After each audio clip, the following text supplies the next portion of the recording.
Have you ever heard of the American soldier who was shot, blown up, stabbed, and still refused to die? A man who came back from his hospital bed to lead his men again, not once, but over and over. They called him the Ghost, and his name was Lieutenant Colonel Matt Urban. Hi everyone and welcome. Today, we're diving into the story of a soldier whose courage seemed beyond human. A man whose actions during World War II were so unbelievable, they'd sound like fiction if they weren't true. Matthew Louis Urbanovich, later known as Matt Urban, was born on August 25, 1919, in Buffalo, New York. He was one of 4 children raised by Stanley and Helen Urbanovich. After graduating from high school in 1937, Matt attended Cornell University, where he joined the Reserve Officers Training Corps. Upon graduation, he was commissioned as a second lieutenant in the U.S. Army and reported for active duty in July 1941 at Fort Bragg, North Carolina, serving as a platoon leader in D Company, 2nd Battalion, 60th Infantry Regiment. Urban's first taste of combat came on November 8, 1942, during the Allied invasion of North Africa. He was wounded almost immediately but refused evacuation, choosing instead to stay in the fight. Even after being injured, he helped stop a German patrol and later fought hand-to-hand against an enemy soldier, taking the man's pistol and continuing to fight. A grenade blast left him with shrapnel wounds, yet he still led his men to safety, holding off a fierce counterattack. For his actions in North Africa, he earned 2 Silver Stars, a Bronze Star, and 2 Purple Hearts. In mid-1943, Urban and the 60th Infantry Regiment set sail for Sicily. While aboard the transport ship USS Orizaba, German aircraft attacked.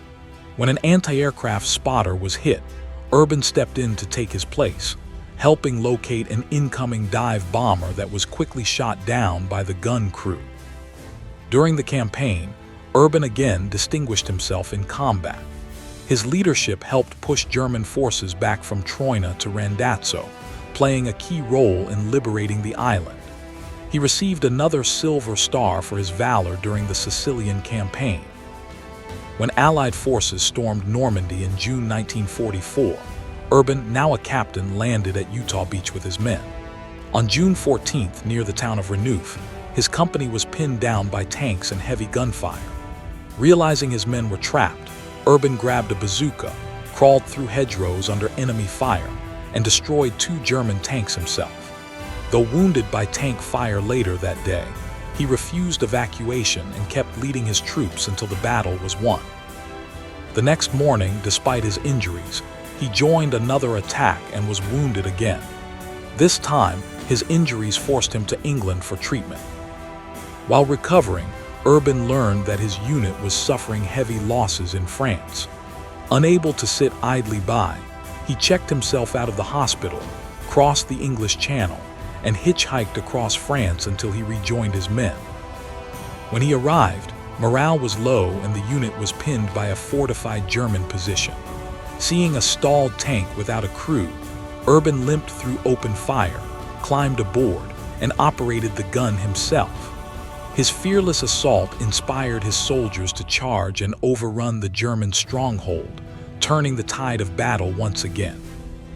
Over the next weeks, he was wounded multiple times in the leg, chest, and neck, yet he never left his men. His persistence and uncanny ability to return from near death earned him the nickname the Ghost. Some say the Germans gave him the name. Others say it came from his own men. Either way, it fit perfectly. By September 1944, Urban and the 2nd Battalion were in Belgium, tasked with capturing a crossing over the Meuse River.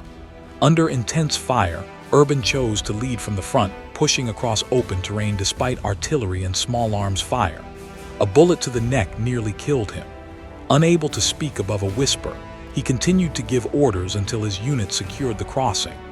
Priests read him his last rites, yet somehow, once again, he lived.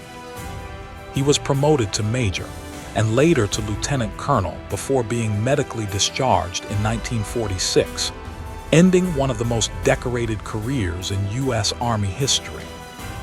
After returning home, Urban continued to serve his community in peace, working as a recreation director, coach, and youth mentor in Michigan. Though several early recommendations for the Medal of Honor were lost after the war, his story eventually reached the Department of the Army decades later. On July 19, 1980, President Jimmy Carter presented LT. Col Matt Urban with the Medal of Honor, finally giving official recognition to the man who had earned it so many times over.